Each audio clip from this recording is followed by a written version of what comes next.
नमस्कार दोस्तों, आज की कथा में हम सुनेंगे क्यों भगवान शिवजी को एक असुर से डरकर भागना पड़ा।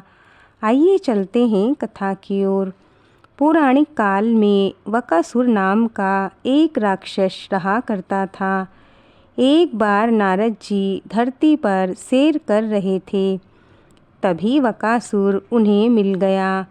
वकासुर ने नारद जी को रोका और बड़े आदर के साथ उनसे पूछा, ब्रह्मा विष्णु जी महेश जी में से कौन से देव थोड़ी ही तपस्या में जल्दी प्रसन्न हो जाते हैं।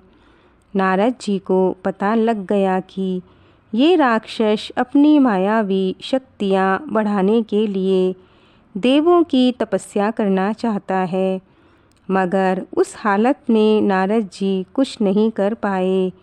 उन्होंने सोचा कि अगर वकासुर को इस सवाल का जवाब नहीं दिया तो वह उनके सामने संकट बन जाएगा। तब नारद जी ने कुछ सोचा और सोचकर वकासुर से कहा, वैसे तो त्रिदेवों में से किसी की भी तपस्या करने से मनचाहा वरदान मिल सकता है, मगर शिवजी को बहुत जल्दी प्रसन्न किया जा सकता है। बाकी दोनों देवों को प्रसन्न करने के लिए कई सालों तक कठिन तपस्या करनी पड़ती है। अब वकासुर को बात समझ में आ गई। उसने नारद जी को धन्यवाद दिया और नारद जी से विदा ली। अब नारद जी के कहे अनुसार वकासुर हिमालयों की पहाड़ियों में पहुंच गया। वहां भगवान शिवजी की तपस्या करने लगा। बहुत समय तक भगवान शिवजी प्रसन्न नहीं हुए, तो उसने कठिन तपस्या करना शुरू कर दी। समय बीतता चला गया, लेकिन भगवान शिव प्रसन्न नहीं हुए। तब वकासुर अपने शरीर के टुकड़े करके अग्निकुंड में डालने लगा। आखिर में थक हार कर उसने अपना शीश काट कर अग्निकुंड में डालने का फैसला किया। जैसे ही वह अपना शीश काटने के लिए उठा, तुरंत भगवान शिवजी प्रकट हो गए। उन्होंने वकासुर से कहा कि मैं तुमसे प्रसन्न हूँ, तुम्हारी तपस्या पूरी हुई। तुम्हें जो वरदान मांगना है सो मांग लो। अब वकासुर ने भगवान शिवजी को प्रणाम किया और कहा कि नारद जी ने मेरे साथ छल किया है। उन्होंने कहा था कि शिवजी थोड़ी ही तपस्या में बड़ी जल्दी प्रसन्न हो जाते हैं, मगर मैंने इतनी कठिन तपस्या की, तब जाकर आप प्रकट हुए। अब इतने कठोर तप के बाद आप मेरे सक्षम प्रकट हैं, तो मैं कोई कठिन वरदान ही मांगूंगा।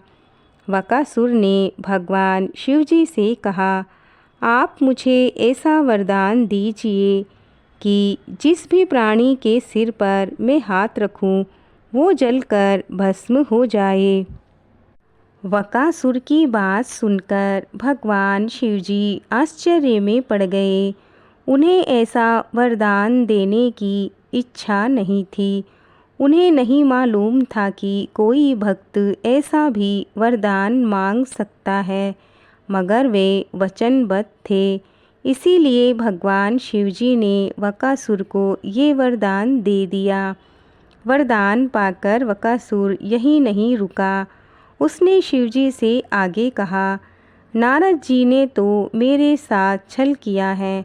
अब मेरे मन में आपको लेकर भी संशय बैठ गया है। मैं ये जांचना चाहता हूँ कि आपका दिया हुआ वरदान सही है या नहीं।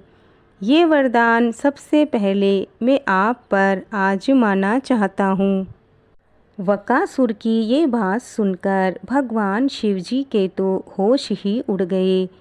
शिवजी तुरंत वहाँ से भागे। वकासुर भी शिवजी के पीछे पीछे भागने लगा।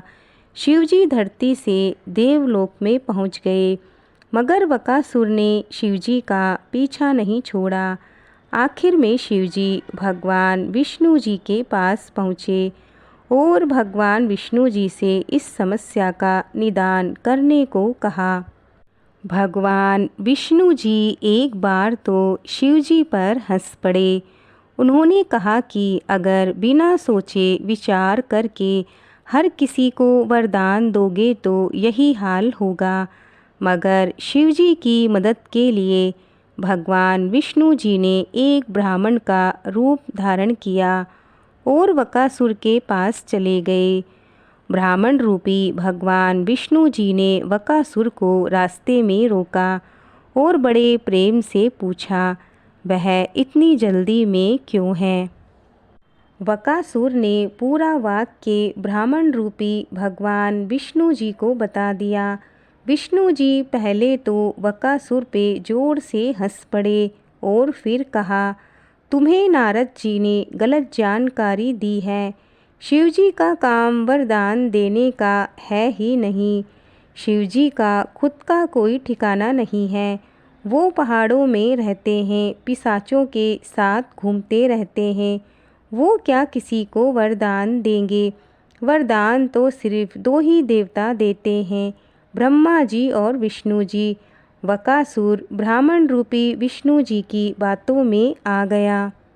ब्राह्मण रूपी भगवान विष्णु जी ने बकासुर से कहा, अरे नारद जी ने तो तुम्हें बड़ा मूर्ख बनाया, अपनी बातों में फंसा लिया। तुम्हें अगर मेरी बातों पर भरोसा ना हो तो अपना हाथ खुद के सिर पर रखकर आजमा लो, अभी के अभी उसकी पोल खुल जाएगी। बकासुर ने जैसे ही अपना हाथ अपने सिर पर रखा, अग्नि की एक प्रबल ज्वाला उत्पन्न हुई और एक झटके में ही उसका शरीर जलकर भस्म हो गया। इस तरह बकासुर का अंत हो गया। दोस्तों, ये कथा यहीं पूर्ण होती है। बोलो भगवान विष्णु जी की जय, भगवान शिव जी की जय। आपको आज की कथा कैसी लगी हमें लाइक कमेंट करके ज़रूर बताएं। मिलते हैं और एक नई कथा के साथ। जय श्री कृष्णा, जय श्री राधे।